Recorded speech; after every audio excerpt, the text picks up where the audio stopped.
반갑습니다. 대학원 영성집회 오신 우리 모든 여러분을 환영하고 축복합니다. 오늘 예배를 통하여서 예수 그리스도 한 분만 붙잡고 예수 그리스도 한 분으로 충분한 그 믿음의 고백이 있을 줄로 믿습니다. 이 믿음을 기대하시면서 함께 예배했으면 좋겠는데요. 이 시간 함께 옆에 사람 바라보시면서 이렇게 인사했으면 좋겠습니다. 예수님 한 분이면 충분합니다. 이렇게 인사하겠습니다. 예수님 한 분이면 충분합니다. 아멘. 우리 삶이 어떤 삶을 살고 있더라도 우리의 깊은 내면에서 예수 그리스도 한 분이면 충분합니다. 그 예수님만을 붙잡는 인생 되게 하여 주시옵소서. 그 마음을 가지고 이 시간 함께 우리의 온 마음을 다해서 하나님께 찬양 드리도록 하겠습니다.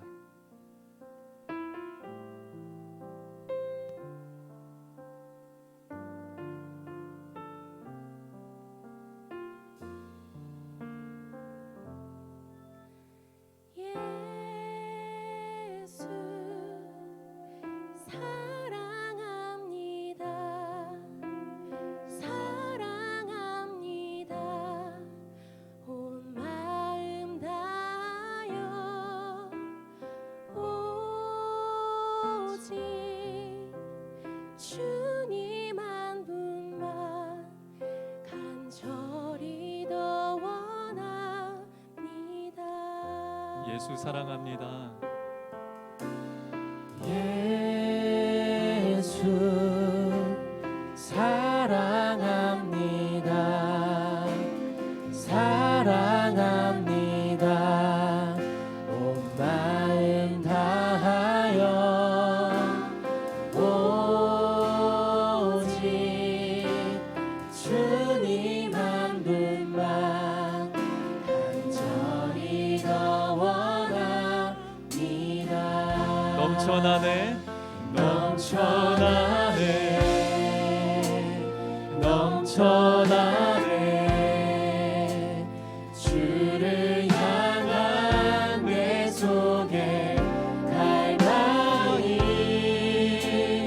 주님께로 날 이끌어 주소서. 주님을 더 원합니다. 넘쳐나네 넘쳐나네 넘쳐나네 주를 향한 내 속에 갈망이 주님께로 날 이끌어 주소서. 주님을 더 원합니다. 전심을 다해서 예수 사랑합니다. 예수 사랑합니다. 사랑합니다. 사랑합니다. 온 마음 다하여 오직 주님 한 분만 간절히 더 원합니다. 넘쳐나네 넘쳐나네 넘쳐나네 주를 향한 내 속에 갈망이 주님께로 날 이끌어 주소서. 주님을 더 원합니다. 넘쳐나네 넘쳐나네 주를 향한 내 속에 주님께로 날 이끌어 주소서. 주님을 더 원합니다.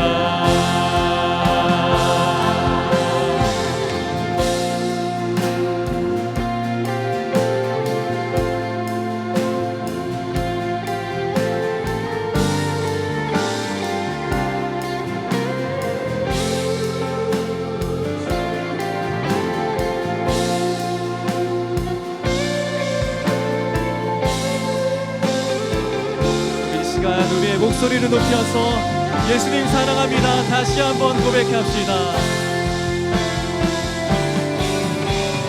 예수 사랑합니다.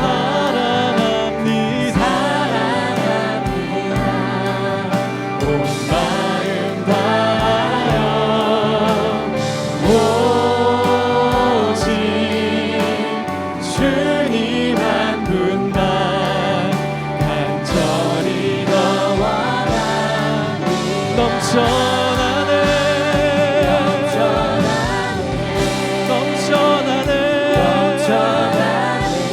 주를 향한 내 속에 아멘 주님께로 날 이끌어 주소서 주님을 더 넘쳐나네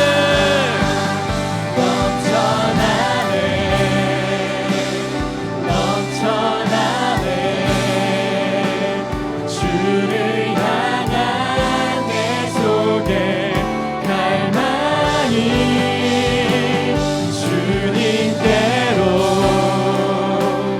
날 이끌어 주소서 주님을 밤이나 낮이나 함께 하시는 그 주님을 찬양합시다. 고백합니다.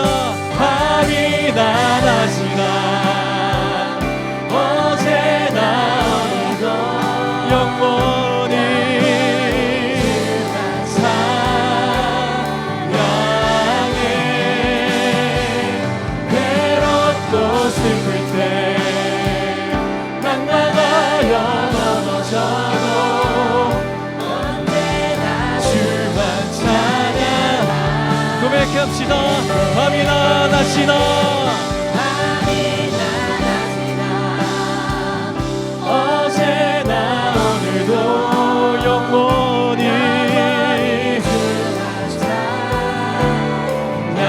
찬양해 괴롭고 슬플 때 낭만하여 넘어져도 언제나 주만 찬양하겠네. 밤이나 낮이나 어제나 오늘도 영원히 주만 찬양해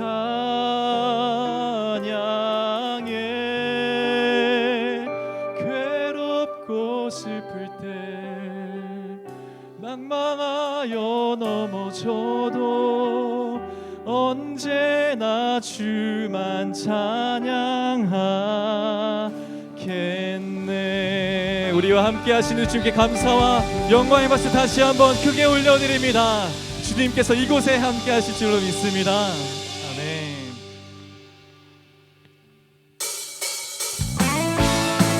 네, 우리 이 시간의 자리에서 일어나셔서 하나님께 감사와 영광의 박수로 이 시간 함께 예수님을 찬양하며 나아갑시다.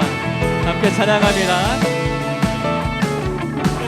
예수 나의 첫사랑 되시네 첫사랑 지존자 되신 그리스도 예수 찬양하리 보좌 앞에 나의 삶 향기로운 제사로 주께 드려지길 원하네.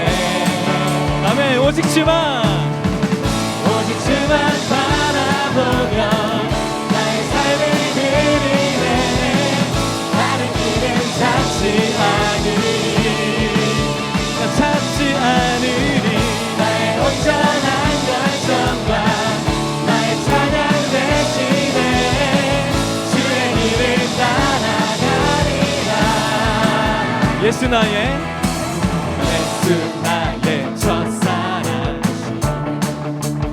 첫사랑 지존자 되신 그리스도 믿으십니까? 예수 나의 첫사랑 지존자 되신 그리스도 예수 찬양하리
제사로 주께 드려지길 원하네.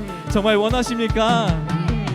보좌 앞에 나의 삶 향기로운 제사로 주께 드려지길 원하네. 한 번 더 고백합시다. 보좌 앞에 나의 삶 향기로운 제사로 주께 드려지길 원하네. 오직 주만 바라보며 나의 삶을 드리네. 다른 길은 찾지 않으리. 나의 온전한 열정과 나의 찬양 대신에 주의 길을 따라가리라. 오직 주만 바라보며 나의 삶을 드리네. 다른 길은 찾지 않으리. 나의 온전한 열정과 나의 찬양 대신에 주의 길을 따라가리라. 한 번 더. 보좌 앞에 나의 삶 향기로운 제사로 주께 드려지길 원하네. 보좌 앞에 나의 삶 향기로운 제사로 주께 드려지길 원하네. 오직 주만 바라보며 나의 삶을 드리네. 다른 길은 찾지 않으리. 나의 온전한 열정과 나의 찬양 대신에 주의 길을 따라가리라.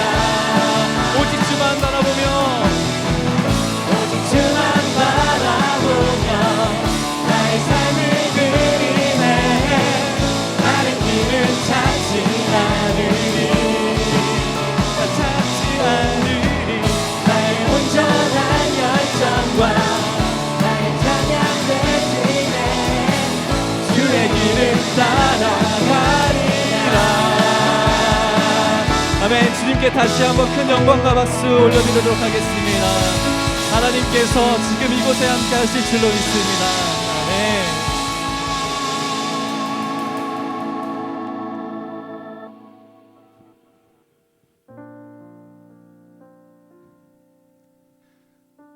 네, 우리 이어서 계속 찬양하실 때 우리가 앞서서 고백했던 것처럼 예수 그리스도 그 한 분의 이름만 붙잡고 나아갔으면 좋겠습니다. 우리가 어떤 역경과 고난이 있을지라도 또 새 학기를 시작하면서 더 이상 소망이 없는 이 삶을 살아갈지라도 주님께서 예수 그리스도 한 분께서 우리에게 참된 소망이 되시고 참된 사랑이 되실 줄로 믿습니다. 절망 가운데 빠지는 것이 아니라 우리와 언제나 함께 하시는 그 예수 그리스도를 붙잡으시면서 함께 이 찬양으로 주님께 영광 돌리도록 하겠습니다.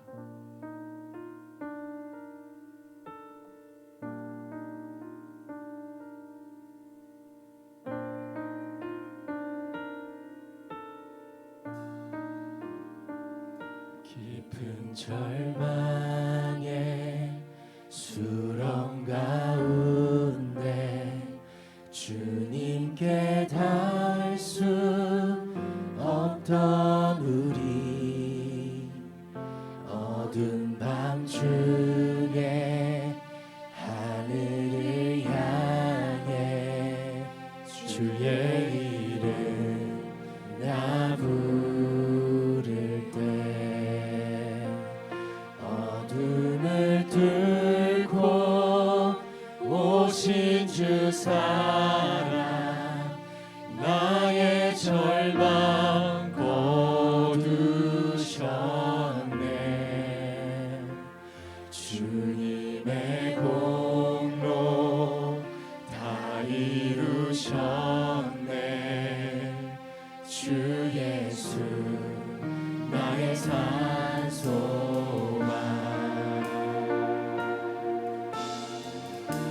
누가 주의 자비하라 한없는 은혜 증량할까 영광을 떠나 이 땅에 오신 죄가 되신 구주 예수 주의 십자가 내게 말하네 영원히 난 용납되네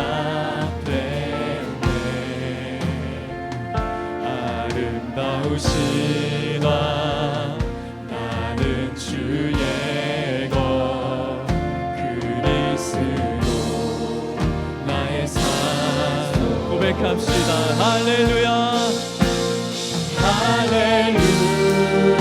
할렐루야 주를 찬양하여라 할렐루야 자유케 하셨도다 죄의 저주 끊으신 주께 구원이 있도다 주 예수 나의 산 할렐루야 할렐루야 주를 찬양하여라 할렐루야 자유케 하셨도다 죄의 저주 끊으신 주께 구원이 있도다 주 예수 나의 산 고백합시다. 할렐루야.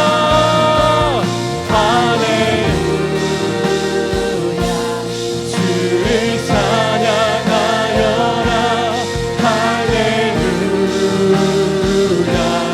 자유케 하셨도다 죄의 저주 끊으신 주께 구원이 있도다 주 예수 나의 산소나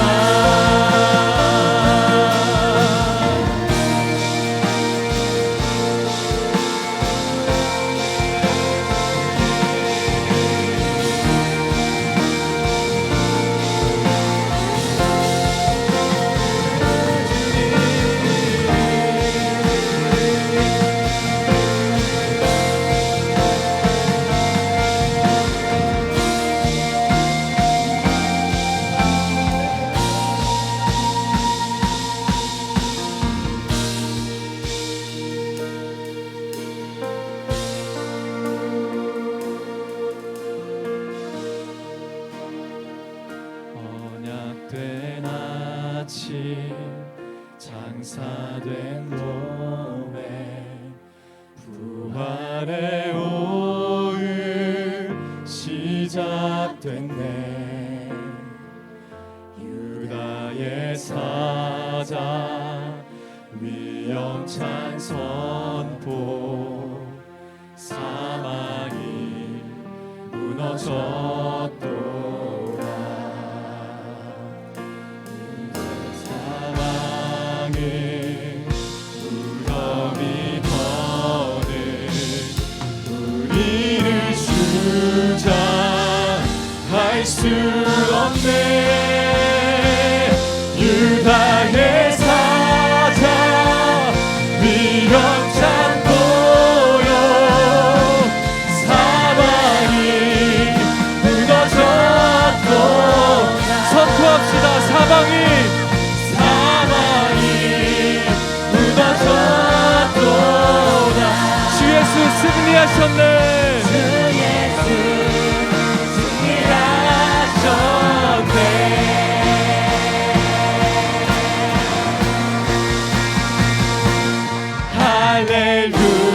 할렐루야 주를 찬양하여라 할렐루야 자유케 하셨도다 죄의 저주 끊으신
끊임없이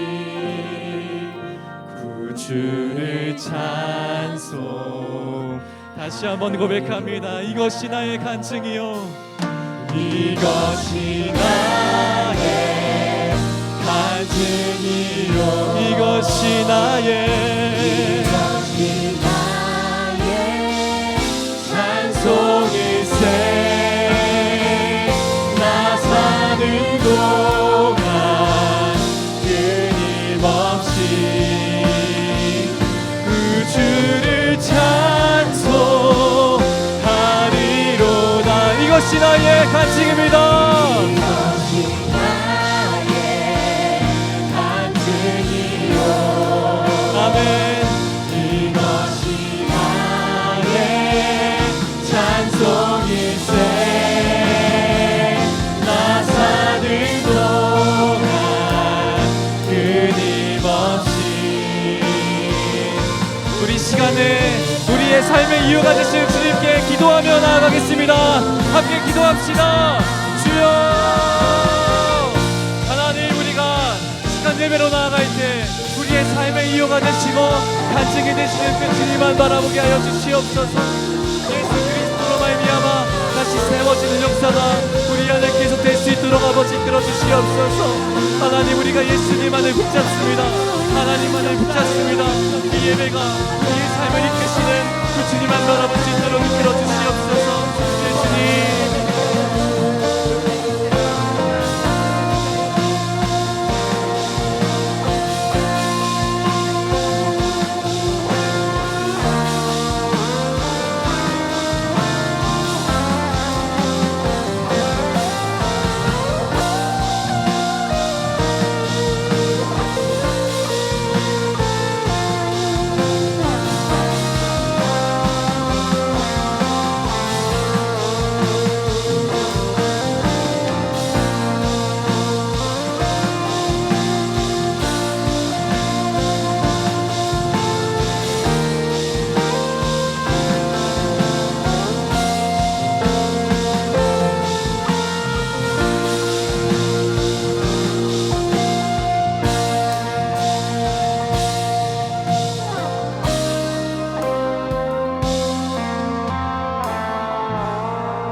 다 같이 한 번 더 기도하시겠습니다. 오늘 이 집회를 위해서 김용천 총대학원 회장님 기도해 주시겠습니다.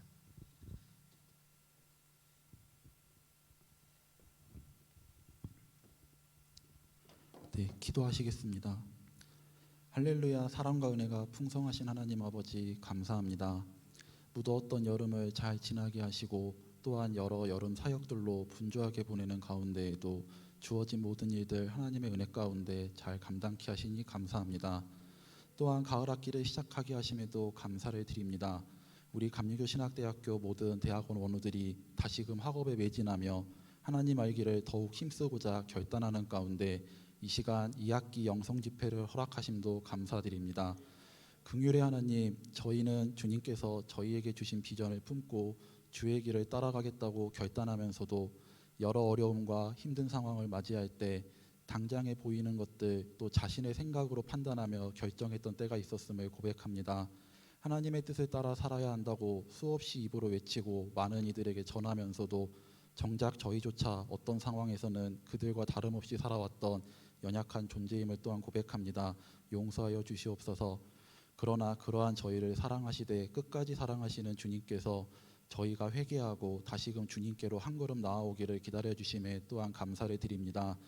그러한 주님께 영광 돌리며 살기를 이 시간 결단하며 나아가는 저희의 삶을 통해 많은 이들이 예수 그리스도의 살아계심을 경험하고 삶으로 복음이 전해지며 주님이 기뻐하시는 우리 모두의 삶이 되기를 간절히 소망합니다. 그리고 그러한 삶을 살아갈 수 있도록 우리 감리교 신학대학교 모든 대학원 원우들이 서로를 위해 중보하고 동역하며 세워주는 아름다운 모습으로 하루하루를 살아갈 수 있기를 또한 간절히 소망합니다. 은혜의 하나님, 하나님의 그 깊고도 넓은 모든 것들을 피조물인 우리가 결코 다 알 수 없지만 그럼에도 하나님께서 저희에게 주신 말씀을 올바르게 이해하고 하나님께서 우리 믿는 자들에게 명하신 것들을 잘 지키며 살아갈 수 있도록, 그리고 하나님의 말씀을 온전히 잘 전하는 자들이 되고자 감리교 신학대학교에서 함께 공부하며 기도하고, 또한 그렇게 배운 것들을 맡겨진 사역 현장에 잘 적용하기를 힘쓰고 있사오니, 그러한 저희에게 지식과 총명을 허락하여 주시고 대학원 과정 동안 많은 것을 배우고 경험하고 느끼게 하셔서 앞으로의 인생 여정 가운데 정말 주님께서 귀히 사용하시고 영광 받으시는 삶이 우리 모두에게 허락되는 귀한 은혜로 인도하여 주시옵소서. 또한 저희들이 경건 학문 실천을 고루 겸비한 자들이 되는 과정 가운데 이 귀한 영성 집회 시간이 허락되었사오니, 이번 영성 집회 시간을 통하여 회개가 필요한 자에게는 회개의 시간이 되길 소망하며, 결단이 필요한 자에게는 결단하는 귀한 시간이 되길 소망하며, 하나님의 뜻을 간구하는 자에게는 하나님의 뜻을 알아가는 귀한 시간이 되기를 소망합니다. 그러한 귀한 영성 집회가 될 수 있도록 저희에게 정현수 목사님을 강사로 보내주시고, 오늘부터 내일까지 저희에게 예비된 귀한 말씀을 들을 수 있게 인도하심에 감사드립니다. 저희에게 허락된 말씀들 어느 것 하나 소중하지 않은 말씀이 없사오니, 놓치지 아니하고 잘 들을 수 있는 귀와 마음이 되도록 성령께서 친히 주관하여 주시고, 들은 말씀들을 잘 새겨 말씀이 뜻하는 대로 삶을 살아갈 수 있는 은혜를 또한 허락하여 주시옵소서. 또한 이 시간 영성 집회가 진행되는 이곳에 주님께서 좌정하시사 저희가 주님께로 더욱 가까이 나아가는 것을 방해하는 사탄과 모든 악한 세력을 물리쳐 주시고, 귀한 말씀을 전해 주실 정현수 목사님을 주님께서 강력히 붙들어 주시길 원합니다. 강사 목사님을 통해 선포되는 말씀에 하나님의 뜻이 강력히 전해지게 하시고, 강사 목사님의 입을 주관하시어 준비된 말씀이 하나도 남김없이 다 선포되게 하시고, 사람의 생각이 아닌 하나님의 뜻이 온전히 선포될 수 있도록 강사 목사님을 강력히 사로잡아 주시옵소서. 또한 강사 목사님께서 귀한 말씀 잘 전해주시고 주님이 맡겨주신 사명 잘 감당하실 수 있도록 영육의 강건함을 더하여 주시고, 불철주야 주님의 눈동자로 친히 보호하여 주시며 강사 목사님의 삶을 인도하여 주시옵소서. 또한 우리 감리교 신학대학교 모든 재학생들과 총장님 그리고 교직원에 이르기까지 이 땅의 믿음의 선배들이 기도와 헌신으로 일궈낸 이 감리교 신학대학교가 앞으로도 믿음의 일꾼들을 계속해서 일궈낼 수 있는 거룩한 곳이 되도록, 그리고 하나님께서 이 땅과 모든 열방에서 이루고자 하시는 하나님의 그 거룩하고 귀한 사명을 잘 감당해내는 사역자들이 이 감리교 신학대학교에서 계속해서 나올 수 있도록 감리교 신학대학교를 주님 강력히 붙잡아 주시옵소서. 오늘은 영성집회 첫째 날입니다. 영성집회 모든 일정 가운데 하나님께서 친히 주관하여 주시고, 영성집회에 참여하는 모든 이들에게 하나님의 한없는 은혜가 가득 부어지길 소망합니다. 이 모든 말씀 예수 그리스도의 이름으로 간절히 기도합니다. 아멘.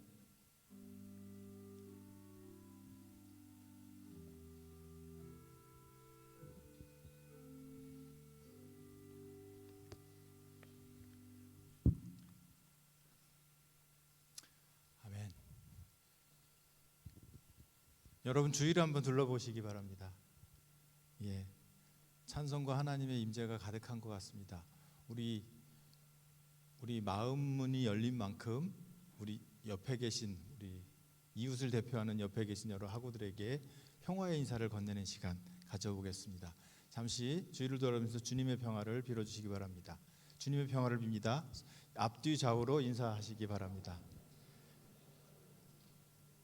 자, 감사합니다. 여러분 모두 환영합니다. 저는 남기정 교수입니다. 오늘 사회를 맡았는데요. 우리 다 함께 이제 다시 한 번 더 찬양하시면서 주님께 우리의 마음을 더 높이 올려드리겠습니다. 찬송가 542장 구주 예수 의지함이, 앉아서 함께 찬양하시겠습니다. 다 같이.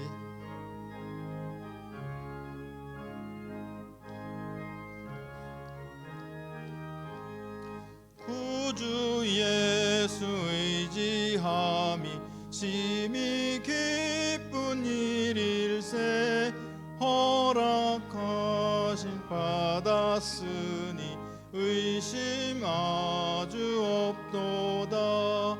예수 믿는 것은 받은 증거 많도다. 예수 귀한 예수 믿음 더욱 주소서. 구주 예수 의지함이 심히 기쁜 일일세,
이 시간 말씀 선포 시간입니다.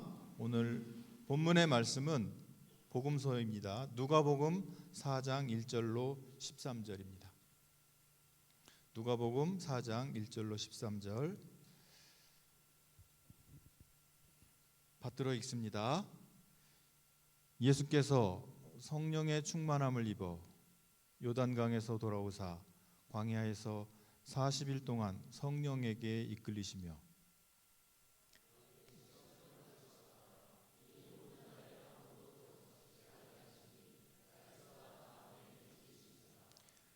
마귀가 이르되 내가 만일 하나님의 아들이여든 이 돌들에게 명하여 떡이 되게 하라.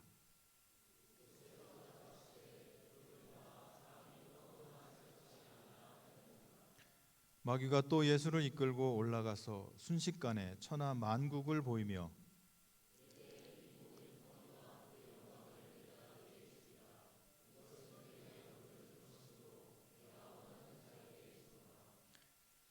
그러므로 내가 만일 내게 절하면 다 내 것이 되리라.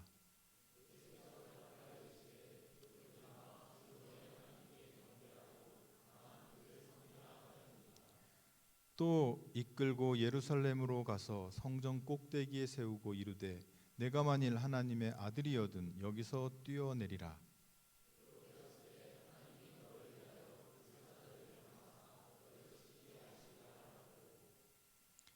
또한 그들이 손으로 너를 받들어 내 발이 돌에 부딪히지 않게 하시리라 하였느니라.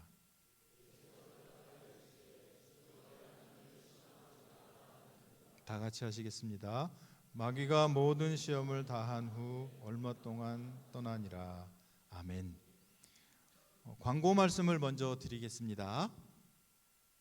2023학년도 가을 학기를 시작할 수 있도록 하신 하나님의 은혜 감사드립니다. 또한 후학들을 위하여 은혜로운 말씀을 준비하고 와주신 우리 정현수 감독님 그리고 순서를 담당해 주시는 모든 분들께 감사드립니다. 이번 학기 영성집회 강사님이신 정현수 감독님을 소개해 드리겠습니다.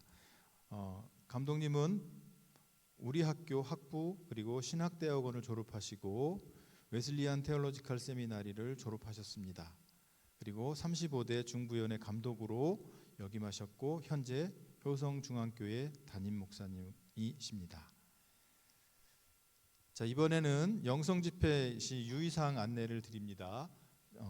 잘 유념해서 봐주시고 들어주시기 바랍니다.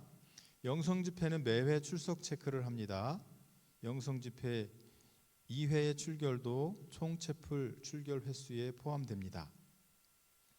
또한 8월 30일, 31일 영성집회는 대학원 원우만을 대상으로 진행됩니다. 혹시 학부생들은 참여하시더라도 출석으로 인정되지 않습니다. 자세한 내용은 홈페이지를 참고해 주시기 바랍니다.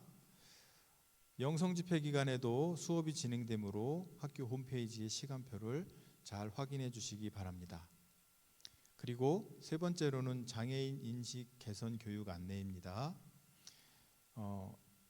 23년 9월 7일 목요일입니다. 오후 12시 웨슬리 채플에서는 교직원 그리고 전교생을 대상으로 장애인 인식 안내 교육을 진행합니다. 출결로 카운트가 인정되므로 전교생이 반드시 참석해 주시기 바랍니다. 그리고 다음 주 화요일 채플은 학부 영성 집회 관계로 모이지 않습니다. 대학원생들은 모이지 않습니다. 그리고 마지막으로 글로벌 채플 안내 관련 안내입니다. 외국어로 예배를 드리는 글로벌 채플이 10월부터 시작됩니다. 매주 영어로 진행되고 셋째 주는 일본어로 예배를 드립니다. 예배 시간은 매주 목요일 12시입니다. 본 예배는 화요 채플, 목요 채플과 같이 채플 출석이 인정됩니다. 외국어에 관심이 있는 학부 대학원생은 누구나 참여하실 수 있습니다. 많이 참석 바랍니다. 기타 자세한 내용은 학교 게시판, 포스터를 확인해 주시기 바랍니다. 자, 이제 말씀 속으로 들어가 보겠습니다. 우리 강사님이신 정현수 감독님을 맞이하겠습니다. 설교 제목은 컴백한 마귀. 다 같이 박수로 환영해 주시기 바랍니다.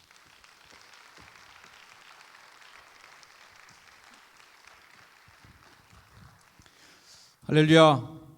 네, 반갑습니다. 음향 하시는 분, 저 이펙트 혹시 들어간 거 있으면 다 좀 한번 점검해 주셔서 좀 다 빼주시면 고맙겠습니다. 좀 울리죠, 그죠? 네, 이게 공간이 울리는 게 아니라 음향 상태에서 울리지 않나 지금 생각돼서 이펙트 점검만 좀 해주시고, 뭐 저음분 좀 깎아주시고 고음부만 좀 올려주세요. 제 목소리가 좀 굵어서 설교 듣기 편하라고 제가 말씀드리는 겁니다. 좀 잘 들리나 이제요?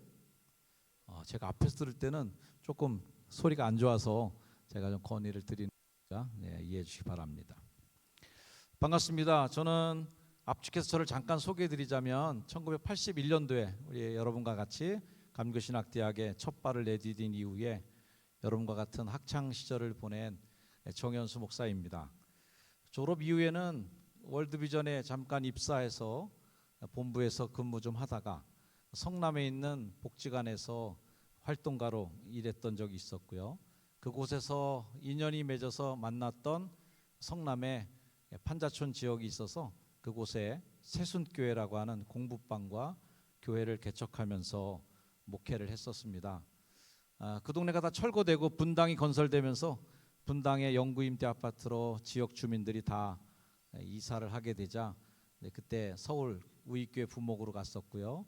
안양에 있는 만안교회 저희 모교회인데 거기서 부목사까지 해서 9년 정도 부목사 생활을 하다가 이천에 있는 오천교회로 담임자를 가게 됐고 지금은 18년 전에 인천에 있는 효성중앙교회에 부임하여서 예배당 건축하고 지금 목회 재미있게 하고 있는 정현수 목사입니다. 오늘 원우들과 만나는 이 집회 초청을 받은 이후에 저희 신학생 시절을 뭐 안 떠올릴 수가 없죠. 나 학교 가는구나. 이런 기분 좋은 마음에 예전에 학창 시절 또 학부 졸업한 이후에 저는 10년 만에 대학원을 들어왔는데 그때 대학원 생활들을 한번 회상해 보았습니다. 저도 신학생 시절에 이제 퇴수회 또 영성 집회 이런 경험들이 있었는데요. 그 당시에는 좀 여러분들이 들으신 적 있겠지만 굉장히 날카로웠던 시절이었습니다. 여러분과 만나기 전에 총장님실에서 잠깐 총장님과 대화하면서 옛날에 거칠었던 시절 얘기를 잠깐 나눴던 적이 있었는데요. 어쨌든 80년대 시대는 탈독재, 탈권위 이런 것들이 굉장히 중요한 가치처럼 여겨졌던, 그래서 모든 권위를 거부하고 저항하는 것이 마땅한 우리 학생들의 신분 의무라고 생각하고 살았던 시절이었습니다. 1학년 2학기 퇴소했던데요. 1학년 2학기 때 제가 학교 입학하자마자 이제 카이로스가 만들어져 갖고 제가 카이로스 일기입니다. 카이로스를 하는데 이제 퇴소해 가니까 음악 작도 준비해서 갔어요. 갔는데 그때 당시 학교에서는 처음으로 우리 학교 처음으로 퇴소회 때 부흥 강사님을 초청하여서 우리 학생들을 좀 영적으로 잘 무장시켜야 되겠다라고 하는 그 퇴소회가 처음으로 열렸습니다. 갔더니 저녁 집회 열리기 전에 선배님들이 다 모이래요. 그러더니 우리는 저녁 집회 보이콧다. 보이콧다 그러면서 이때까지 감리교신학대학교 퇴소회 때 부흥 강사가 와서 집회를 한 적은 없었다. 우리는 별도로 따로 집회한다. 이래서 다른 강당에 모여서 아마 그때 양수리 쪽에 있는 수양관 어디를 갔던 기억이 나는데 어쨌든 저는 이제 카이로스니까 어쩔 수 없이 글로 끌려가서 거의 한 3-4시간 정도 기타를 연주했던 그런 기억도 어렴풋하게 살아났습니다. 그랬던 젊은 시절을 좀 되짚어 보다 보니까 이 자리에 참석해서 강사로 온 목사를 바라보는 원우들의 시선을 한번 의식하게 되었습니다. 후배들이 어떻게 부흥 강사로 온 선배를 맞이할까? 저희 때만큼 날카롭다는 얘기는 제가 듣지 못했습니다. 저희 때는 늘 약간 날카로운 자세를 가지고 어떻게 하나 보자 그래 하는 그런 원우들이 많이 있었던 시절이었는데 요즘에는 굉장히 은혜롭다라는 이야기를 전해 듣고 제가 굉장히 위로받고 이 자리에 서게 되었습니다. 원우들에게 뭐 신학적인 심오한 성경 해석의 새로운 지평을 열어주는 말씀이라든지 또는 여러분에게 이 말씀을 인용해서 뭔가 대단한 뜨거움을 주는 강사는 제가 아니기 때문에 이 말씀을 대면했을 때 제가 느꼈던 부끄러움들, 그리고 고민들, 그리고 제 자신이 때로는 조금 안쓰러워 보일 때 제 자신에게 토닥거리고 싶었을 때의 저의 기억들을 한번 이 말씀 속에서 찾아보면서, 혹 그래서 이 설교 말씀 중에 여러분 생각할 때 아주 자랑질 아냐? 라고 하는 대목이 혹 나올 수도 있는데, 그건 꼭 자랑질만은 아니라는 것을 미리 좀 양해를 부탁드리면서 말씀을 나누려고 합니다.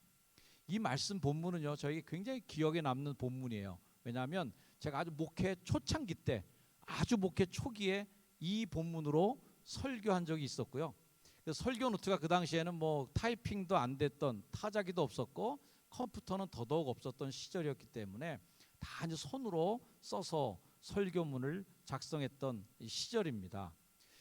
요즘 컴퓨터를 통해서 이렇게 뭐 복사해서 붙여놓기도 하고 위에 거 떼다가 아래다 붙이기도 하고 이런 시대를 생각해 보면, 옛날에 손으로 쓰면서 설교 준비 어떻게 했을까 싶을 정도로 굉장히 상상도 안 되는 시기였습니다. 그래서 그때 그 설교 노트를 보면 이 본문으로 설교를 했었는데, 뭐 생각나는 거 옆에다 이제 뭐 깨알같이 또 조그맣게 추가되는 거니까 기록을 해놓기도 하고, 또 빼버려야 되는 부분은 시커멓게 지워서 없애기도 했던 그 원고가 지금도 설교 노트가 남아 있습니다. 그때 이 본문을 제가 설교하면서 예수님의 이 세 가지 시험을 저에게 적용시켜서 설교했던 본문이에요. 그때 저의 해석을 저도 다시 한번 봤습니다. 손발이 오그라드는 설교 본문이지만 이런 얘기였어요. 누구나 큰 결정을 앞에 두고는 이런저런 마음이 갈등을 겪기 마련입니다. 그것은 인간 예수님도 마찬가지셨습니다. 우리가 흔히 공생애라 부르는 시간을 앞두고 예수님께서는 마음의 큰 갈등을 겪으시는데, 그 갈등의 정도는 가히 마귀의 시험이라 할 만큼 대단한 레벨의 시험이었습니다. 톰과 제리 만화 영화를 보면서 머릿속에서 말풍선 두 개가 뿅 하고 뜨고, 한쪽에는 날개 달린 천사가, 다른 한쪽에는 삼지창을 들고 화살촉 같은 꼬리가 달린 마귀가 등장하여 이런 생각 저런 생각을 집어넣는 그런 장면 머릿속에 그려지시죠? 톰과 제리의 생각 속에 마귀와 천사의 싸움은 상대방을 골리는 장난스러운 고민이지만, 나의 삶 가운데 일어나는 선택의 고민은 가히 마귀의 시험이라 명명해도 전혀 손색이 없는 치열한 선택의 고민일 것입니다. 뭐 이런 식으로 설교를 풀어갔더랬습니다. 선택이라고 하는 것은 우리의 인생을 만들어가는 가장 중요한 요소입니다. 무엇을 먹는 것을 선택하느냐에 따라서 지금 여러분의 몸매가 되어 있는 거죠. 무엇을 선택하느냐에 따라서 여러분을 바라보는 친구들과 다른 사람들의 이미지가 되어 있는 것이고요. 새삼 그때 설교를 제가 다시 읽으면서 그때 했었던 나의 고민을 우리 후배들도 하고 있겠구나라는 생각 플러스, 아니 그런 고민을 좀 해 주었으면 좋겠다라고 하는 바람을 담아서 오늘 이 말씀을 제가 준비했고, 내일의 말씀도 그다지 다르지 않은 말씀이 되리라고 생각합니다.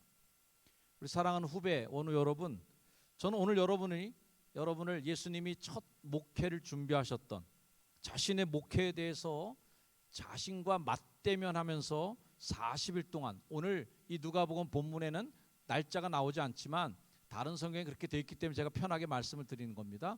정한 날짜를 다 채운 시간들 동안 금식하면서 치열하게 싸웠던 그 광야로 초대하는 겁니다. 자, 우리 신학생들이니까 교회에서는 이 설교할 때 마귀가 정말 나타났다고 제가 설교할 수도 있겠지만, 우리 신학도들과 함께 얘기할 때는 그렇게까지는 표현하지는 않겠습니다. 목회를 앞둔 그 치열한 고민의 현장은 나와 마귀의 싸움이죠. 나와 마귀의 싸움이라고 칭해도 좋을 만큼 어마어마한 아주 치열한 싸움이었고요. 그리고 그 싸움에서 어떤 선택을 하느냐에 따라서 예수 그리스도의 목회는 결정이 됐다라고 해도 과언이 아니라고 생각합니다. 예수님은 자신의 목회의 방향을 어떻게 정할까 할 때 이 시험 속에 자신의 방향을 정했다고 믿습니다. 성령님은 우리를 꽃길로만 인도하지는 않습니다. 성령이 예수님을 끌고 간 데가 광야이죠. 바울, 모세, 우리가 잘 아는 출애굽 백성들, 엘리야 모두가 다 광야의 경험을 했던 인물들입니다. 자, 여러분들에게 있어서 광야는 과연 어디일까요? 여러분에게 있어서 광야는 굉장한 고민이 있는 자리가 광야일 겁니다. 지금의 대한민국에서는 광야 찾고 싶어도 못 찾죠. 대한민국 좁은 땅덩어리에서 사람 없는 곳 어디서 찾습니까? 자, 그러나 우리 시대에 우리가 느낄 수 있는 광야라고 하는 곳은 정말 죽고 싶을 만큼 고민스러운 장이 광야가 아닐까 싶습니다. 어떤 분들에게 그것이 여러분이 사역하는 교회일 수도 있습니다. 어떤 분들에게는 가정이 정말 치열하게 고민을 해야 되는 광야 같은 장소일 수 있습니다. 때로는 그것은 공간과 내가 속한 조직체가 아니라 관계일 수도 있습니다. 누구와의 관계가 너무 힘들고 있을 때 그곳은 굉장한 광야이죠. 그런 굉장히 다양한 광야의 정의가 우리에게 내려질 수 있으라고 생각해요. 광야는 사전적인 의미로만 보면 지리학적으로 거칠고 거주하기 부적당하여 경작지로 사용하기 힘든 넓은 지역, 이것이 사전적 정의입니다. 경작할 수 없는 넓은 지역, 즉 노력과 힘을 가해도 거기서 얻어낼 게 별로 없는 굉장히 손해보는 땅, 손해보는 장소, 손해보는 타임이죠. 성경의 숱한 이야기들은 바로 그런 손해보는 자리에서 일어났던 것을 꼭 기억하시길 바랍니다. 옛날 거창고등학교 졸업생들에게 미래 직업을 선택하려면 어떤 직업을 선택해야 된다라고 하는 직업 선택의 10계명, 이런 글이 막 돌았던 적이 있었습니다. 여러분도 한번 검색 한번 해보시길 바랍니다. 거창고등학교 졸업생들에게 드리는 직업 선택 10계명, 거기에 보면 이런 거예요. 남들이 환영하지 않는 곳, 거기가 네 직업이 돼야 된다. 모두가 다 가라고 하는 곳에 가면 그건 네 직업 아니다. 부모나 가족들이 말리는 곳이 거기가 네가 할 곳이다 라는 이런 유의 충고들이 거기에 적혀 있습니다. 아마 신학교라고 하는 이곳, 선지동산이라고 하는 냉천동도 여러분이 자원하고 기뻐서 오신 분들이 더 많겠지만, 또 어떤 분에게는 이 학창시절이라는 것이 정말 광야 같은 공간일 수도 있습니다. 저의 학생 시절을 생각해 보면, 저의 친구들을 돌아보면, 저는 이제 목사 아들이었고, 저는 그냥 초등학교 4학년 때부터 미래 소망, 장래 희망, 목사, 그때 이후로 한 번도 변하지 않고 신학교 들어오고 목사가 되고 지금까지 변하지 않는 그냥 쭉 왔던, 상당히 어떻게 보면 좀 순종형이었던 캐릭터입니다. 근데 저랑 같이 동급생들 들어온 친구들 중에는 그렇지 않게 들어온 친구들이 꽤나 많았습니다. 그래서 그 친구들 늘 고민하고 늘 힘들어했습니다. 대학을 졸업해서도 목회 나갔을 때 저는 교회 가서 생활하는 게 더 편한 거죠. 왜? 어렸을 때도 아버지가 목사님이셨으니까 교회 마당, 교회 공간, 교회 안에 사택이 있는 거, 이거 아주 편리한, 저에게는 익숙한 공간이에요.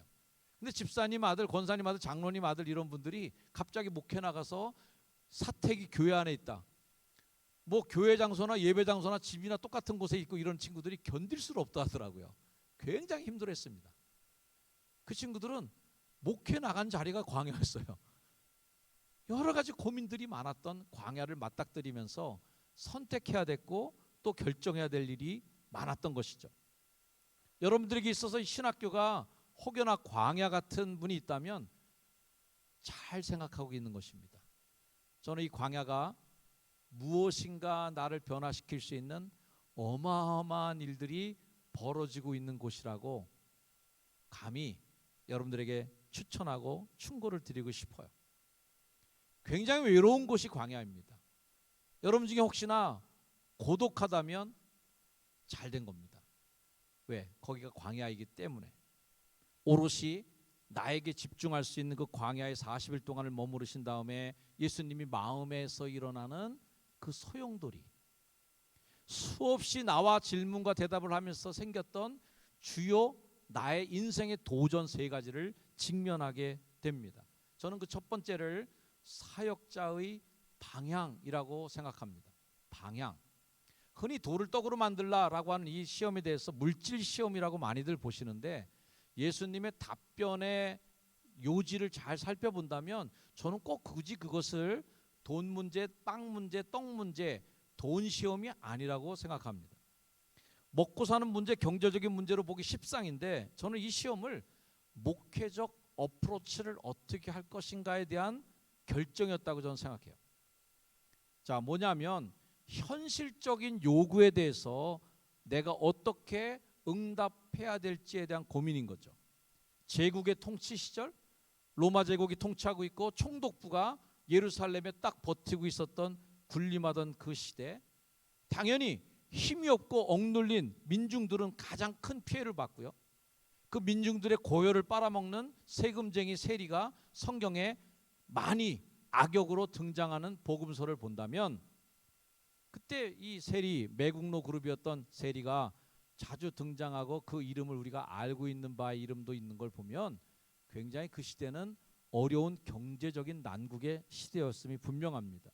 자, 내가 만일 하나님의 아들이라면, 내가 이 사람들을 위해서 목회하려면 나는 어디에 집중하고 목회해야 되지? 하는 고민을 당연히 공생의 목회를 시작하는 예수 그리스도라면 질문해야 된다고 생각합니다. 그리고 여러분들도 역시 똑같은 질문을 해야 됩니다. 그 질문을 정확하게 하기 위해서는 현상 파악이 굉장히 중요하겠죠. 이 사람들의 니즈가 뭐냐? 라는 파악에서부터 목회적 어프로치가 시작이 됩니다. 눌려 살고 없이 살고 배고파하는 사람들에게 떡 줄까? 제가 대학 졸업 후에 그 당시에는 선명회라고 이름이 돼 있었는데요. 지금은 이제 월드비전이라고 하는 영어식 이름으로 부르고 있습니다. 월드비전은 다 아실 거예요. 제가 대학을 졸업하고 선명회에 들어가니까 친구들 사이에 소문이 났대요. 야, 정현수 그렇게 안 봤는데, 제가 문선명한테 갔대. 대학교 졸업하고 문성면 밑에 들어가서 일하고 있대. 이렇게 소문이 나기도 했답니다. 선명회라고 하는 이름이 문선명이랑 비슷해서 생긴 해프닝인데, 그래서 월드비전에서도 그거 너무 스트레스 받아갖고요. 나중에 이름 개명한 거예요. 선명의 이름 버리고 월드비전으로 바꿨던 거죠. 자, 제가 그때 본부에 근무하다가 성남에 있는 성남사회복지관 FDP 매니저로 갔습니다. FDP는 Family Development Project라고 하는 말의 준말이에요. 그 당시 월드비전이 굉장히 탁월했던 것 중에 하나는 그 당시 이제 복지, 어떤 구제 이 정도로 그 프로젝트를 보지 않았습니다. 월드비전은 이미. 그래서 가난한 사람들에게 구제해주고 도와주는 일을 구제로 보지 않고 디벨롭먼트라고 하는 개발 사업이라고 불렀어요. 그래서 패밀리 디벨롭먼트, 가정 개발 프로젝트 사업장의 매니저가 되었습니다. 저는 그때 월드비전 일이 너무 재밌었고요. 보람이 있었기 때문에, 야, 감신대 대학원 이런 건 꿈도 안 꿨던 시절이지만 대학원은 꿈도 못 꿨던 시절에 나는 그러면 중대대학원 이런 데, 그때 복지학과가 유명했던 곳이 거기니까 중앙대학교 뭐 복지대학원 이런 데 가서 아예 사회복지사가 돼서 이쪽 방향으로 나가봐야 되겠다, 이런 생각까지도 했었습니다. 월드비전에 뼈를 묻어야 되겠다 이런 생각까지 했었는데요. 자, 어쨌든 제가 그 당시에 성남에 가서 목회했던 사역했던 FDP 매니저로 갔던 지역은 성남의 은행 2동이라는 곳이었습니다. 성남 은행 2동은 옛날에 별나라라고 불렀습니다. 왜 별나라냐면 사람들이 와서 사는 걸 보니까 아우 별나게도 살아, 아이고 별나라. 그래서 그 동네가 이제 별나라가 됐고요. 산 너머 은행 1동이 있는데 거긴 달나라예요. 왜 달나라냐면 맨날 가짜도 줘, 아유 맨날 또 달래, 맨날 달래기만 해, 달나라. 그래서 달나라 이렇게 돼서 달나라 별나라가 있었어요. 저는 별나라에서 목회하기 시작했는데 한 달에 제가 프로젝트 매니저로서 쓸 수 있는 자금력이 600만 원 정도였습니다. 자, 그때가 약 30년도 40년 전에 600만 원이면은 굉장히 짭짤한 돈입니다. 그 돈으로 뭐 어떤 개발 사업을 하냐면, 구제 사업이 아니라 개발 사업의 의미는 이거예요. 그 집에 갔는데 애가 학비가 없어. 그러면 학비를 도와주는 게 아니에요. 그 아버지 엄마하고 상담합니다. 상담해서 아버지가 아직 건강해, 그래도 뭔가 일할 수 있어요. 그러면 그 집에 돈을 확 줘서 노점상 할 수 있는 리어카를 사주는 거예요. 그러고서 그걸로 돈을 벌 수 있게 해주는 거예요. 그 집에 어머니가 미싱을 할 수 있는 능력이 있는 분이라면 그 집에 미싱을 사주는 거죠. 그래서 그걸로 계속 벌이를 해서 학비를 대주는 거는 끊임없이 먹잇감을 주는 거지만 사냥하는 법을 가르쳐주는 개발 사업이라고 볼 수 있습니다. 자, 근데 제가 월 600만 원이나 되는 돈을 쓰면서 여러 사업을 하게 되는데요. 리아카를 사준 집을 이제 팔로우업을 해야 될 거 아니겠어요? 3개월 정도 후에 찾아갑니다. 가니까 집 앞에 리아카 없어요. 아저씨, 그때 사준 리아카 어떻게 됐어요? 아유, 그냥 팔아먹었어요. 끝이에요.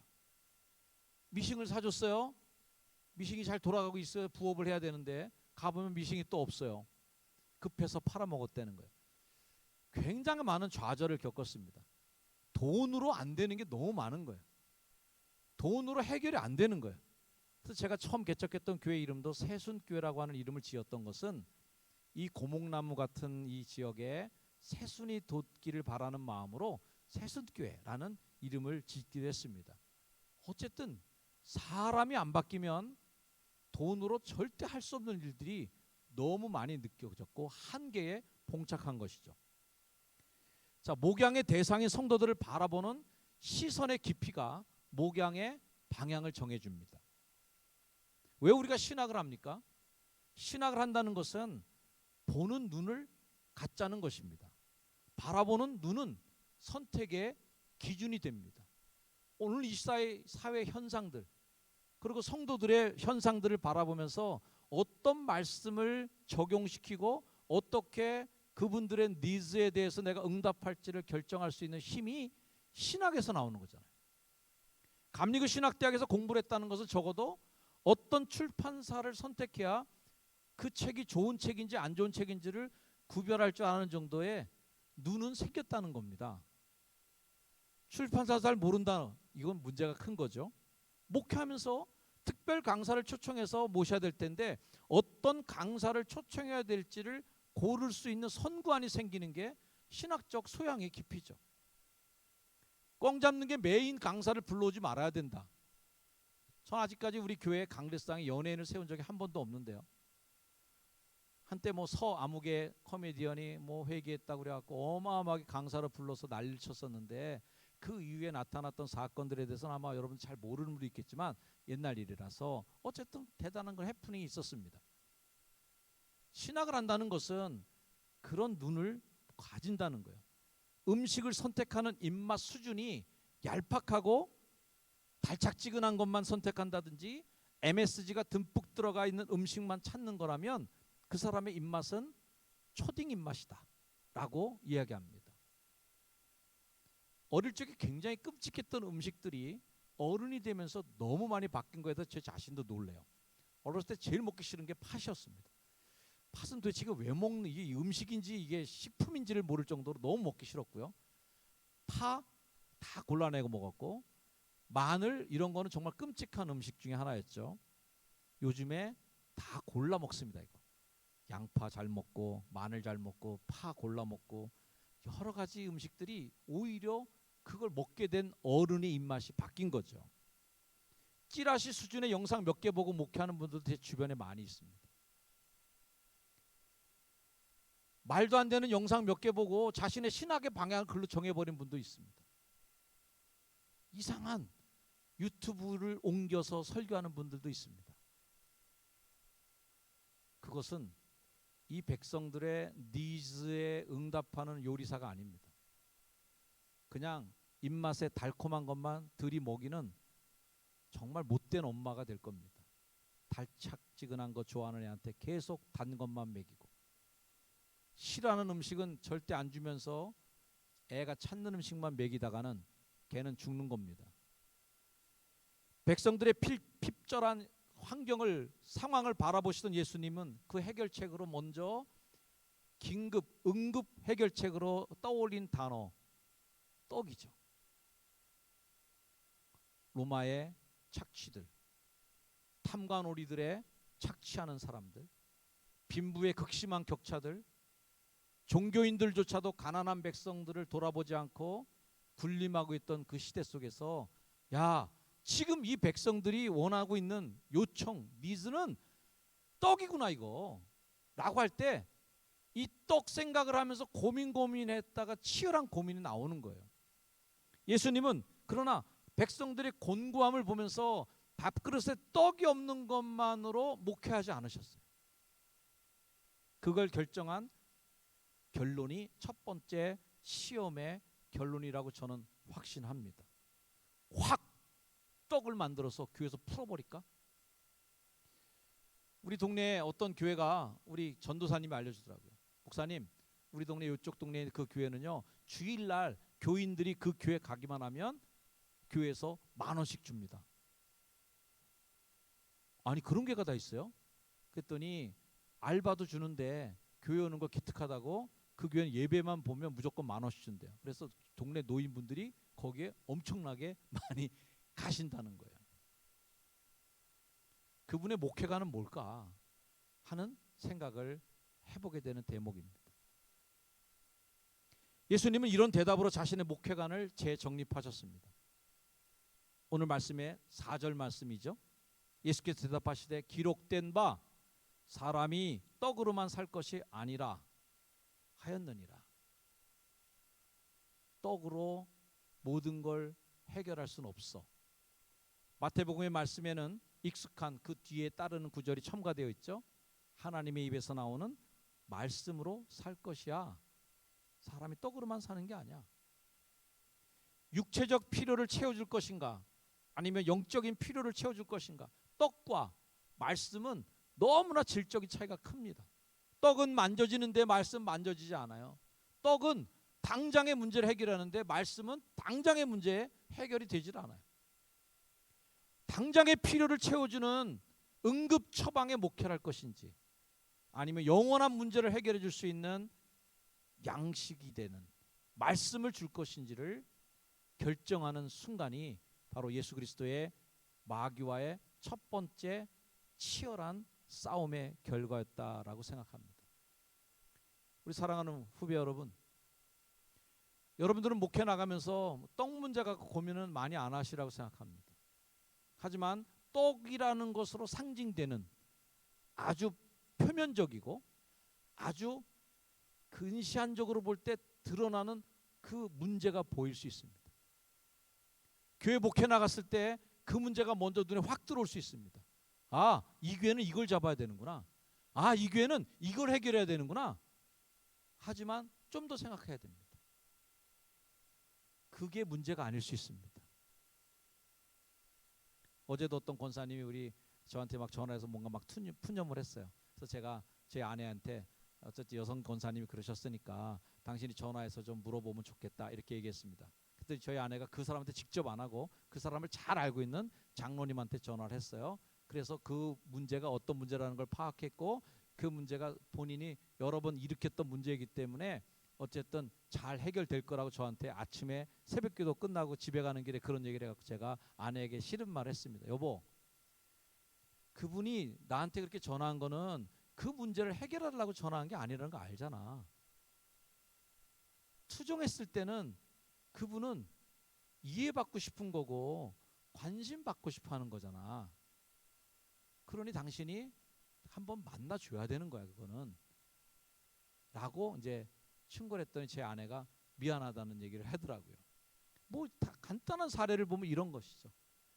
그분은 표면적인 문제는 그 문제일 수 있지만 사실은 그렇지 않아요. 그분은 알아달라는 것이었고 그분은 내 얘기를 들어달라는 것이었고 어쨌든 목사님이나 사모님이 관심 가져주면 저절로 풀려질 문제였다는 거죠. 목회하다 보면 이건 아주 유치한 사례고 굉장히 복잡한 사례들이 많이 나옵니다. 그때마다 여러분들이 떡을 들고 거기를 방문하지 않기를 바랍니다. 그것은 해결이 되지 않는 문제입니다. 궁극적으로 보면 말씀이라고 하는 것은 영원한 해결책이죠.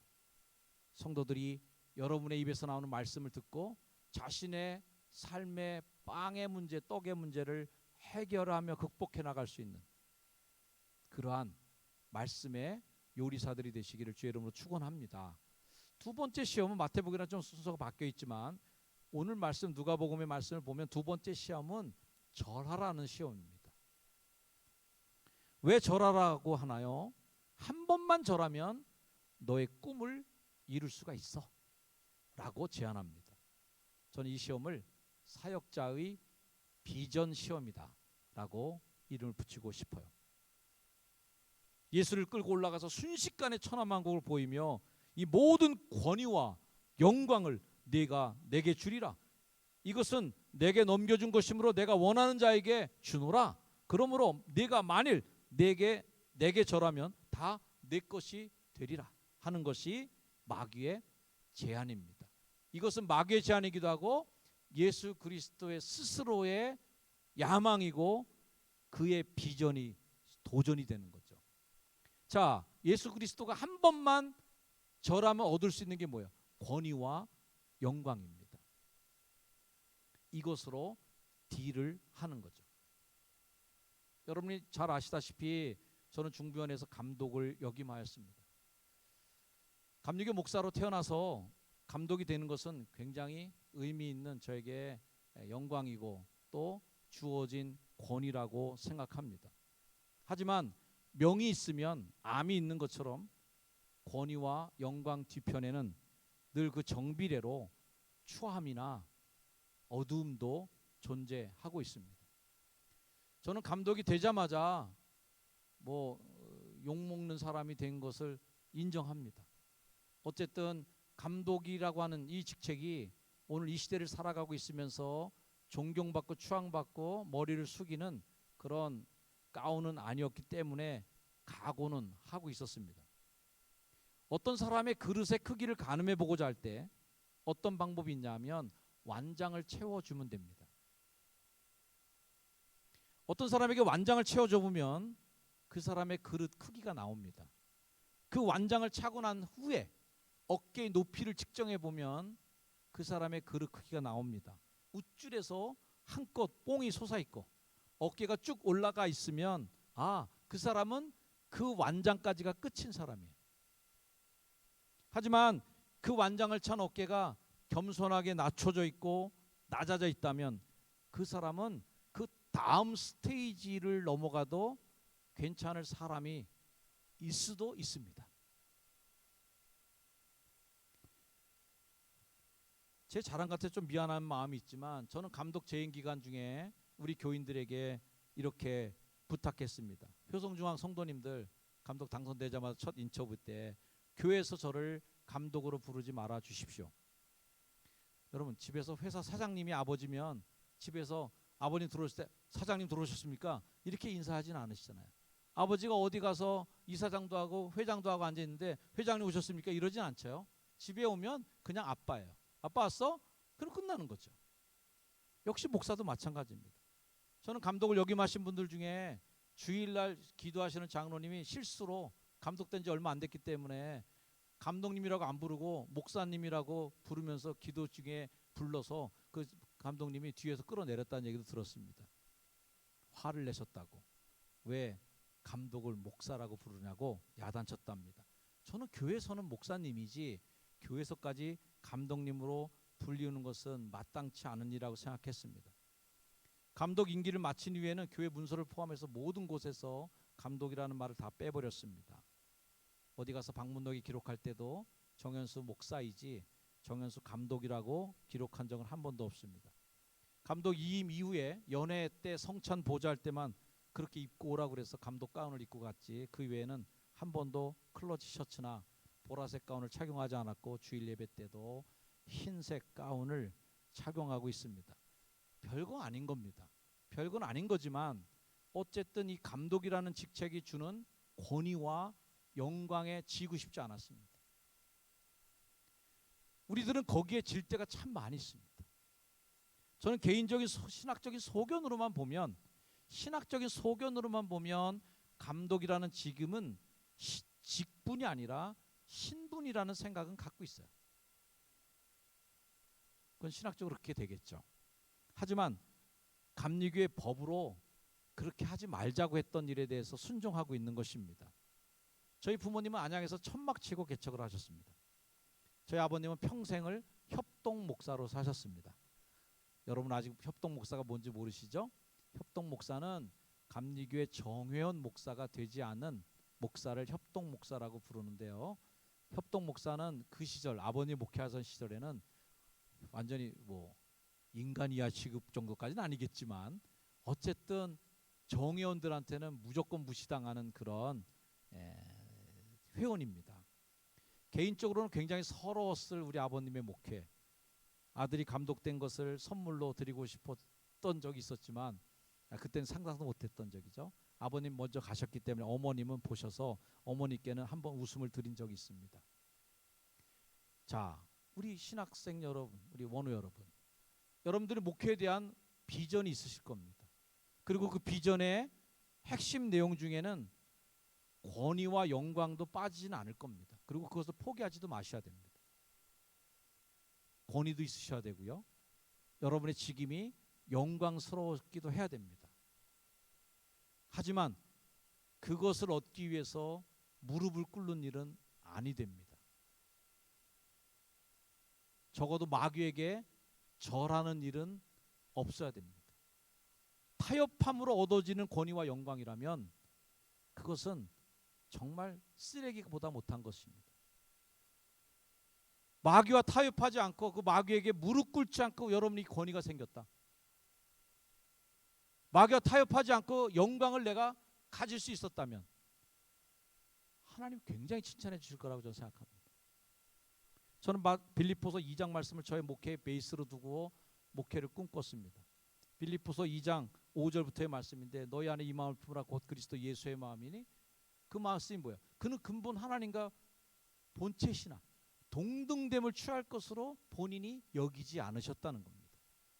하나님과 동급이시지만 동급으로 본인 스스로를 여기지 않고 포기하시고 자기를 비워서 종의 형체를 가지고 사람이 모양으로 사람과 같이 나타나셨다는 거예요. 이게 예수 그리스도의 성육신이잖아요. 저희 목회를 그래서 정리해서 저는 나의 목회를 성육신 목회라고 이름을 붙이고 싶었습니다. 그 핵심적인 단어는 사람들과 같이 되는 겁니다. 그리고 사람의 모양으로 나타나는 것이 저의 목회의 소박한 비전이었습니다. 물론 그 비전의 탄생의 배경에는 아까 말씀드린 대로 성남 판자촌에서 그 판자촌의 주민들 정말 그 사회의 가장 밑바닥 거기 이제 분들을 눈을 못 보는 분들이 많았는데 그분은 서울 송파 쪽으로 가서 지하철을 타고 2호선을 돌면서 지하철에서 하모니카로 찬송가를 부시고 하면서 돈을 버는 분들이었고 여성분들은 송파 쪽에 있는 고급 아파트에 나가서 파출부로 돈을 버는 분이었고 몸으로 일하는 분들은 그 당시 분당이 지어지고 있는 중이었으니까 분당 아파트 노가다 현장에 나가서 돈을 버시던 다 그런 분들이었습니다. 물론 그때 80년대 신학이 그랬지만 80년대 신학을 배웠던 우리 입장에서는 그분들과 같이 되는 게 목회라고 저는 생각했습니다. 저희 동기들은 농촌에 가서는 농민들과 같은 농복을 입고 농사 짓는 동기들이 많았고요. 또 산업 현장에 나가서 그 당시 뭐 위장 취업일 수도 있죠. 노동자로 취업해서 노동자들의 권익을 대변해주고 노동자들과 같이 똑같이 살아가면서 그 사람들에게 야학을 가르쳐주고 깨우치게 해서 어떤 인권을 가르쳐주고 하나님이 지으신 존재인 것을 알려주는 일을 했던 친구들도 있었고요. 여러 다양한 그들 속에 들어가서 목회하는 게 꿈이었었습니다. 그리고 그것을 이룬 친구들이 많이 있었습니다. 예수님은 자신을 뭐라고 불렀을까요? 인자라고 불렀습니다. 인자, Son of Man, 사람의 아들라고 자신을 불렀습니다. 그분은 신의 아들이었고 하나님의 아들이었지만 자기 자신을 사람들에게 표현할 때는 사람의 아들입니다 라는 것을 자랑스럽게 보여주셨습니다. 그러나 오늘 보는 바와 같이 일부 목회자들의 비전이 어디 있냐면 하나님과 동등되는 것이 비전인 분들이 있습니다. 하나님과 동급으로 자신을 권위를 높이는 게 목회의 비전을 삼는 이들도 있습니다. 자기를 비워 종의 형체를 갖는 것을 굉장한 치욕으로 여기고 굉장히 부끄러움으로 여기고 굉장한 자신의 컴플렉스로 여기는 분들도 있습니다. 그래서 교인들과 동등됨을 대접하는 그냥 민간인과 동등되는 대접에 대해서 굉장한 거부감을 일으키고 같이 밥 먹으러 식당에 갔을 때도 굉장히 불편하게 하는 목사님, 특별 대접해달라는 거죠. 그럴 때마다 마음이 여간 불편한 게 아닙니다. 사람들과 같이 되는 예수님, 왜 그 목회를 본받는 우리들이 성도들과 함께 살아가는 일에는 왜 그렇게 거부 반응을 일으켜야 되는가? 제가 오늘 목회 세미나에 갔습니다. 우리 연회에서 하는 연간 목회 계획 세미나가 있는데 거기에 물론 감리교 목사님이 아니셔서 다행이지만 장로교에서 오신 목사님이 우리 감리교 목사님들 모아놓고 설교하시는 내용 중에 자신은 교인들이랑 절대 밥을 같이 안 먹는답니다. 그러면서 우리들에게 말하기를 교인들하고 같이 밥 먹지 마세요 라고 충고하셨습니다. 이유는 그래서 교인들이 맘먹는다예요. 맘먹는다를 그렇게 해석하시더라고요.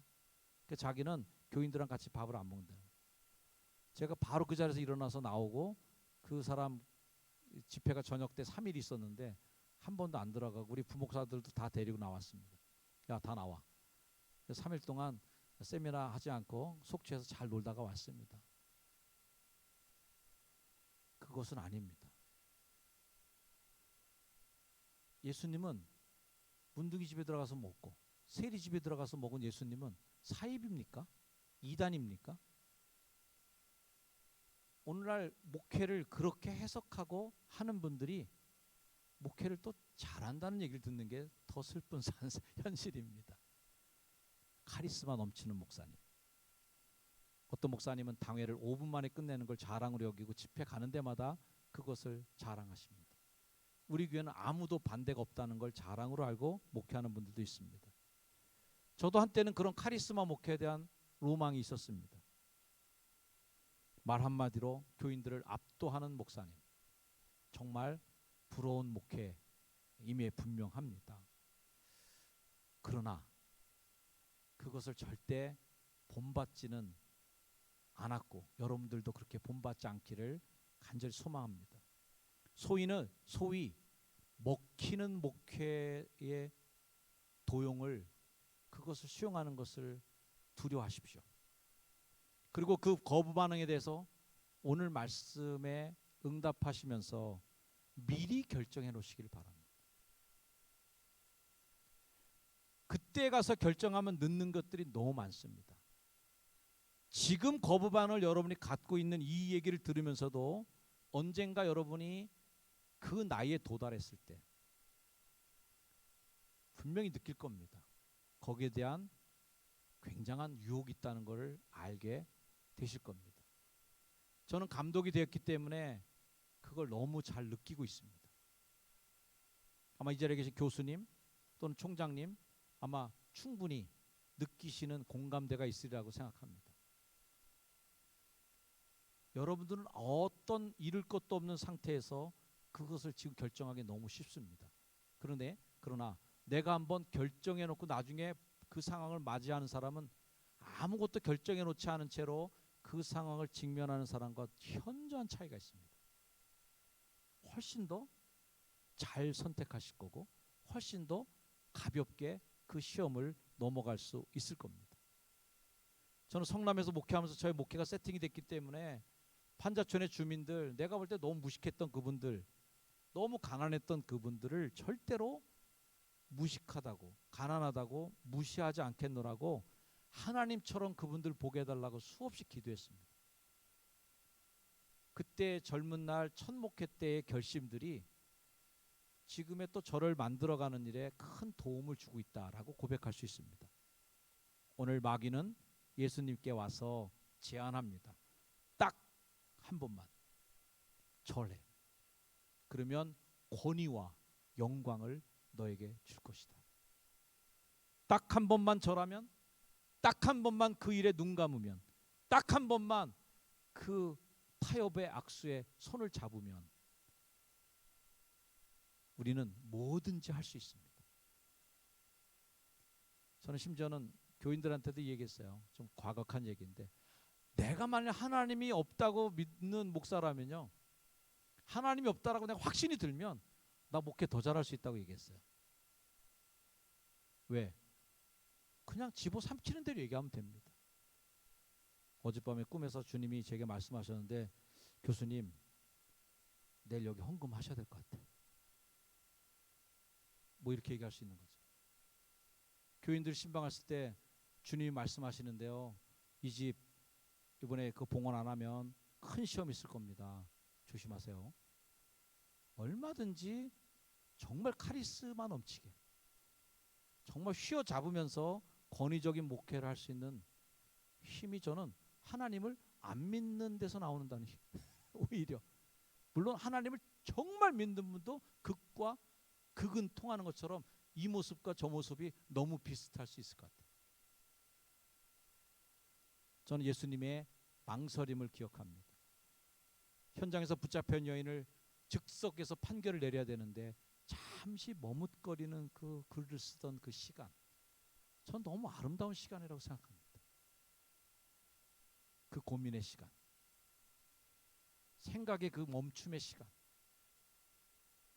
분명히 그분의 권위와 분명히 그분의 하나님의 아들의 자격으로 바로 판결을 내버리고 게임 끝낼 수 있겠지만 그 머뭇거렸던 그분의 사랑, 그 머뭇거림이 너무 아름답게 보이는 것이죠. 한 번만 무릎 꿇으면 여러분 아마 더 잘 될 수도 있을 것입니다. 여러분이 목회의 비전을 갖고 있을 겁니다. 난 큰 교회 목사할 거야. 난 이런 목사가 될 거야. 나 이런 멋있는 목사가 될 거야. 라고 할 때 그 길까지 가는 데 있어서 타협할 일은 너무 많이 있습니다. 악수할 일이 너무 많습니다. 딱 한 번만 절할 일이 너무 많습니다. 하지만 그 딱 한 번의 절이 결국은 목회를 망치는 것이죠. 예수님이 거기에 대한 대답의 결론은 뭘까요? 기록된 바 주 너의 하나님께 경배하고 다만 그를 섬기라 하였느니라. 거기에 절하는 건 뭐예요? 그분을 섬기지 않는 것입니다. 하나님을 경배하지 않는 것입니다. 하나님의 종이 아닙니다. 그것과 타협하면 권위를 얻기 위해 영광을 얻기 위해 타협한다는 것은 하나님을 부정하는 것입니다. 세 번째 시험은 사역자의 능력 시험이라고 봅니다. 자, 여러분들은 뭔가 스펙을 더 많이 쌓는 것을 굉장히 추구하고 계실 겁니다. 그리고 많은 자질, 능력. 저도 부목사님을 뽑을 때 그런 자질, 달란트, 여러 재능들이 많은 목사님이 지원한다면 아마 눈이 솔깃해지고 그분을 선택할 수도 있을 겁니다. 광야 시험의 세 번째는 능력과 자질에 대한 도전이라고 저는 생각합니다. 예루살렘 성전 꼭대기에 세우고 하나님의 아들이면 뛰어 내려봐라. 그러면 사자들을 명하사 너를 지키라고 할 것이고 너 발이 땅에 부딪히지 않을 것이다.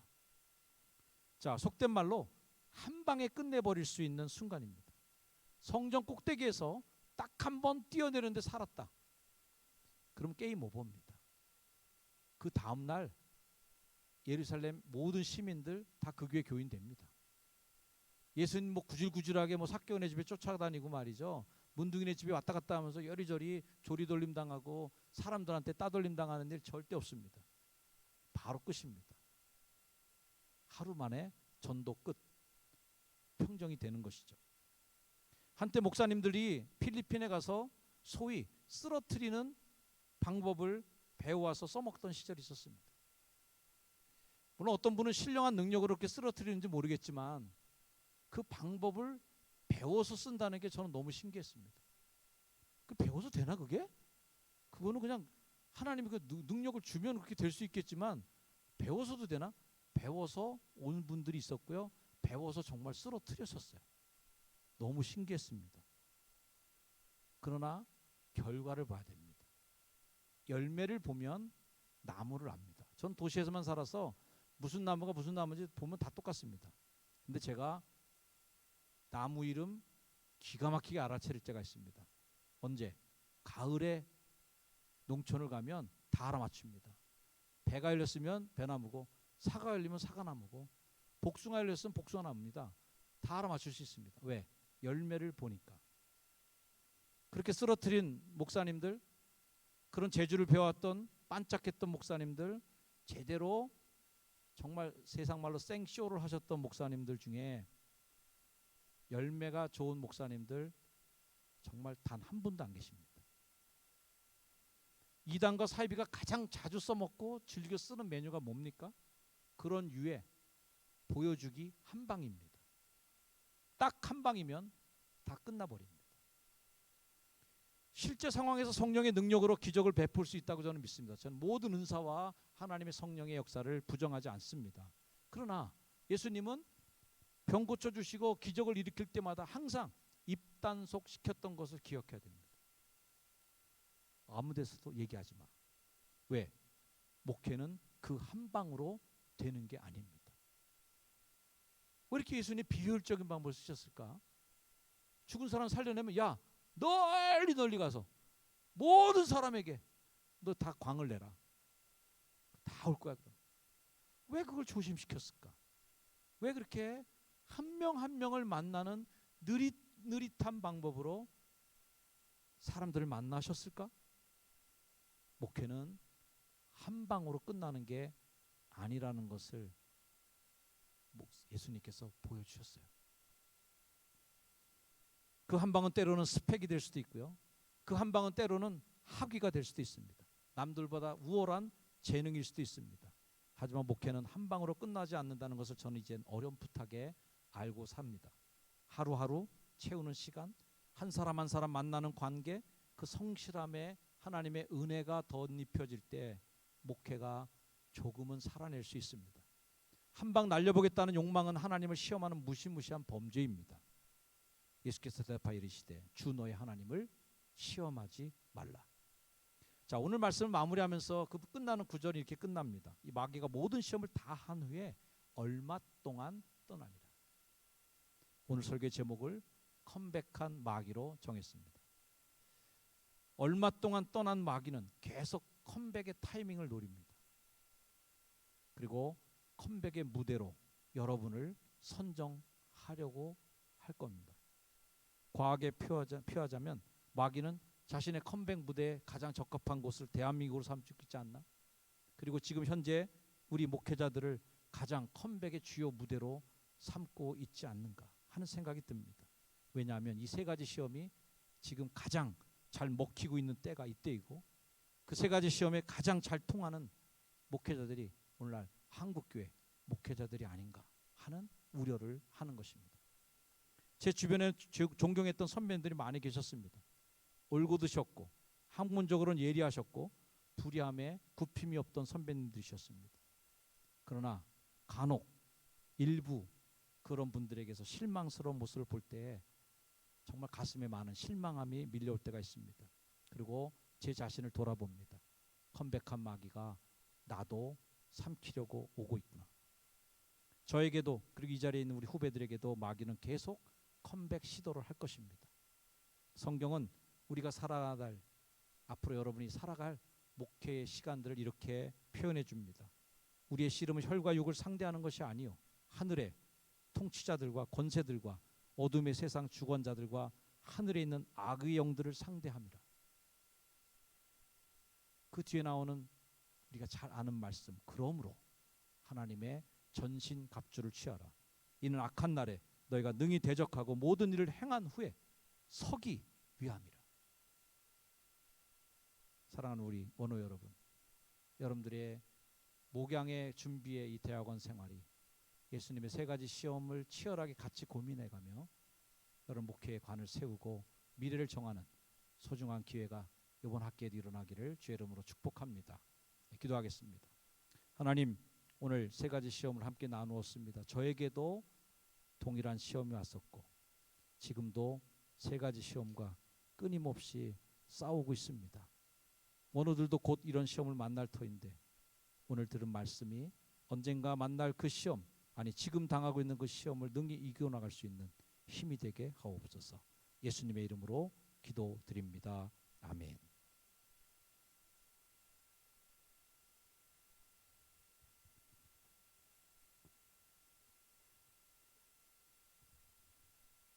네, 감사합니다.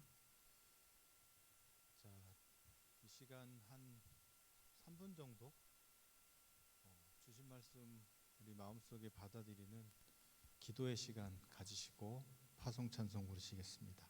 다 같이 침묵으로 잠깐 기도하시겠습니다.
주님 선포된 말씀 감사드립니다. 우리 마음밭에 떨어진 이 복음의 씨앗이 영원토록 남은 열매가 되도록 성령 하나님 함께 하옵소서. 우리 주님 예수 그리스도 이름 받들어 기도드립니다. 아멘. 이제 다 같이 일어나셔서 파송 찬송 310장 부르시겠습니다.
강사 목사님 축도해 주시겠습니다.